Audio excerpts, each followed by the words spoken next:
The Sonic Storybook Chronicles series is a collection of storybook-themed Sonic games exclusive to the Wii.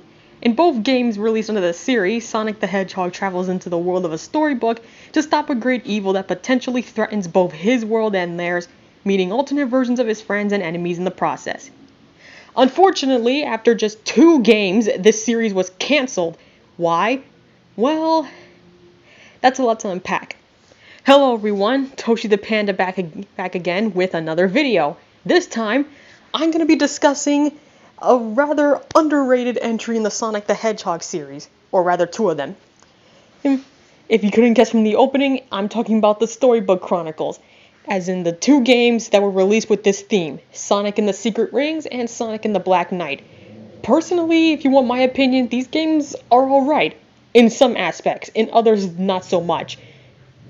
And, well, I feel like they're still underrated and they could have used a lot more love than they're given. So, this video is going to be broken up into 2 parts. In part 1, we're going to be discussing the history of both games, as well as the series entirely, finding out all the things from when they came out to what they were about and why they got cancelled. The second part is going to be me speculating on what the supposed 3rd game in this series could have been and how it could have been better. So, with that being said, let's get on with part 1. But before anything else, I'd like to give a massive spoiler warning. If you do not own Sonic and the Secret Rings or Sonic and the Black Knight, or both, and you never played either of these games, please do not watch this video at all, because I'm going to spoil the heck out of it. If you want to know what these games are like, then play them yourself, or at least watch Let's Plays of the games on YouTube, because I'm going to spoil it in every single minute detail. With that said, let's get on to the video. Part 1. Game History. Sonic and the Secret Rings was released on February 20th, 2007. Sonic and the Black Knight was released on March 12th of 2009. Now, to get a clear image of what these games are about, I'll go over both of their plots in the entirety, starting with Secret Rings. In Secret Rings, Sonic wakes up to find a mysterious ring on his coffee table. When he grabs it, it unleashes a genie girl named Shara, who informs him that the story of the Arabian Nights is slowly being erased. This is the work of a spirit named the Eraser Djinn. So, with Shara's help, Sonic goes into the world of the Arabian Nights in order to stop the Eraser Djinn from erasing the stories of the Arabian Nights and coming into the real world. Along the way, he'll meet characters like Ali Baba and Sinbad, who, funnily enough, are actually his friends, Tails and Knuckles respectively. He'll also run into the King, who's also Dr. Eggman for some weird reason. And by the end of the game, he beats Eraser Djinn and saves the world of the Arabian Nights. Though how he gets back to his own world is never really clarified, as the game ends with an after-credits scene with Shara saying that he simply ran as far as he could and had adventures along the way until he got back to his own world. Beats the heck out of me how that works.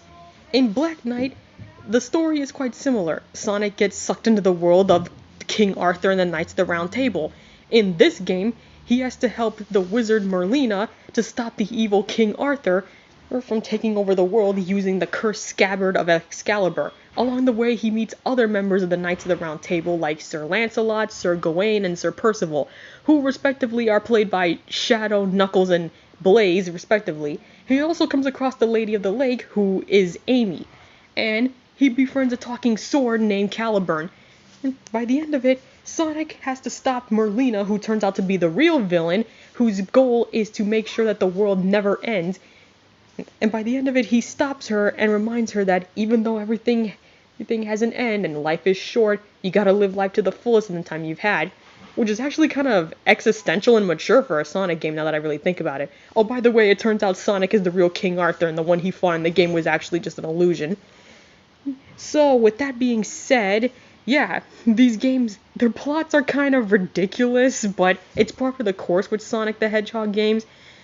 It's really silly, really goofy, but at times it can work in the serious moments when it's appropriate. And not to mention the story is actually really well paced between both these games. It doesn't ever feel like it's being rushed or slowed down. Every single character gets a chance to shine, and the stories do have satisfying conclusions. By the way, it's also never specified how Sonic gets back home in Black Knight either, but it's different this time because after the credits roll, there's a scene where he's narrating that he had the adventure in the Black Knight, and then out of nowhere, Amy interjects saying that he was making it all up and forgot about their date, which probably could explain why the game opens up with him holding 2 chili dogs. Maybe he was gonna meet up Amy for lunch before he got sucked into this random storybook adventure.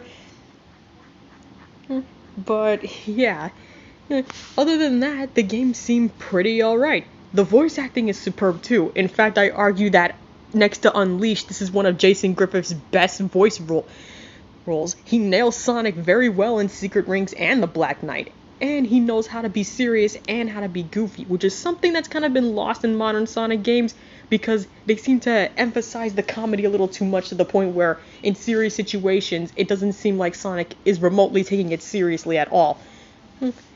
Now then, you're thinking, wasn't this supposed to be a trilogy of games? That's why it's the series or the Chronicles. It can't really be a series if there's only 2 games in it, right? Yeah, well, according to sources, Sega did have plans for a 3rd game in the Storybook series. In fact, they had held a survey of which Storybook world they wanted Sonic to explore next, including the Old West, haunted houses, maybe science fiction. Yeah, they ran the poll and, well, Greek mythology won the poll, which, by the way, that sounds actually really interesting. I would have actually absolutely loved to see what Sonic in the world of the Greek myths would have been like. I'd imagine him going into the underworld and fighting Cerberus or something like that. Unfortunately, though, nothing ever came of this. By 2010, Sega just completely ditched the whole idea of the Storybook series and moved on. And they never really did anything with it. And, well, this trilogy of games just stuck to being a duality of games, with only 2 games. You're probably wondering why. Well, this is mostly speculation on my part, because I don't know all the details, but if I have to guess, I'd say making these games exclusive to the Wii was a terrible idea. Yeah, you heard me right. These games are exclusive to the Wii and nothing else. Now you might be thinking, that's really stupid. All the other Sonic games that were on multiple systems, heck, even the bad Sonic games were on multiple systems. Like Sonic 06, for example. As bad as it was on 2 systems. The Xbox and the PlayStation. You could play either one. Or, let's bring up a good Sonic game, for example. Sonic Unleashed. Again, that has a Wii version, but if you don't want to play the Wii version or you don't own a Wii, you can get it for the Xbox or the PlayStation. In fact, nowadays, most Sonic games are available on multiple systems. Sonic Forces, as bad as people say that game was, it was for the Xbox, it was for the PlayStation, and it was for the Nintendo Switch. Sadly, Secret Rings and Black Knight wasn't afforded to that luxury. They were made for the Wii and nothing else. And I think that's the reason why these games failed the way they did. Because like I said, the stories of both games are very good. They're well paced, well put together. It doesn't feel rushed or slowed down in any way.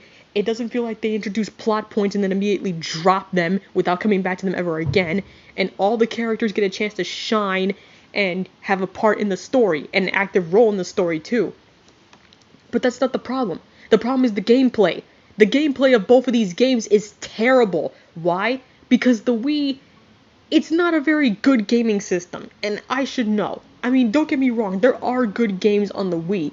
The Just Dance games are pretty good, even though if they're mostly just Dance Dance Revolution clones, at least they're fun, and at least they feel like games that could be played on the Wii only. Like, I couldn't imagine playing those games on any other system but the Wii.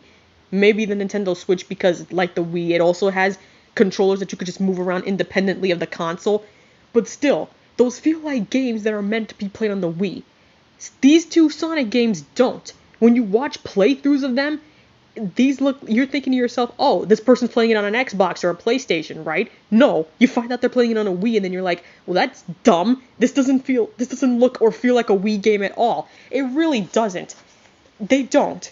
They really don't look or feel like Wii games, but they are. And that's probably the problem. The Wii doesn't really seem like the best console for these kinds of games.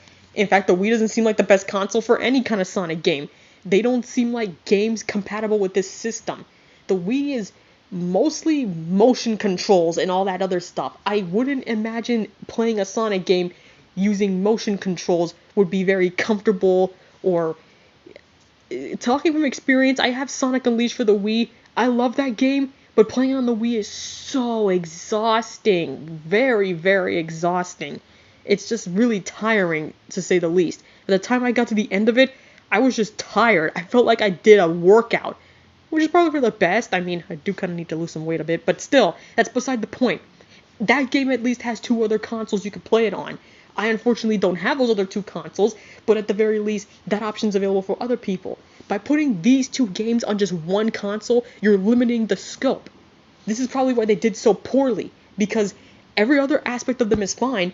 They have good stories, they have good voice acting, the characters are actually in character and nothing feels out of place, but when it comes to the gameplay, it's terrible. And these games are bogged down by their bad gameplay, and I think that's a little unfair, because they have other good things about them.